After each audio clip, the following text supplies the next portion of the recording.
नमस्कार बाल दोस्तों, स्टैंडर्ड 10 मैथमेटिक्स 5 રૂપિયાના સિક્કાનું પૃષ્ઠફળ શોધો। આ 5 રૂપિયાનો સિક્કો છે ને એ અહીંયા બતાવેલો છે। તો આમનો આપણને ખબર પડે કે આ ગોળ છે ને એવું બધું તો હોય, પણ એની જો તમે ઢગલી કરો ને તો એ તમને ખબર પડે કે આ સિલિન્ડર છે અથવા તો નળાકાર છે। તો ક્યારેક પૂછે છે કે 5 રૂપિયાના સિક્કાના ઘનફળનું સૂત્ર, તો પાય r વર્ગ h નળાકારનું ઘનફળ એમ આપણે કહી શકીએ। તો પૃષ્ઠફળનું સૂત્ર છે 2πr h પ્લસ r।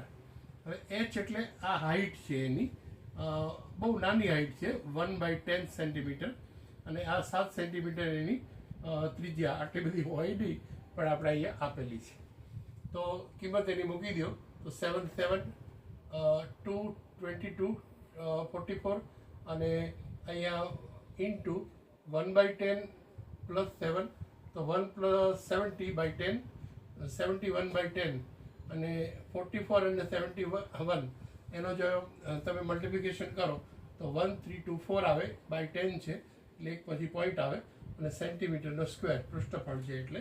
તો આ સમજાણું હોય, ગમ્યું હોય તો લાઈક કરવા વિનંતી। Thank you.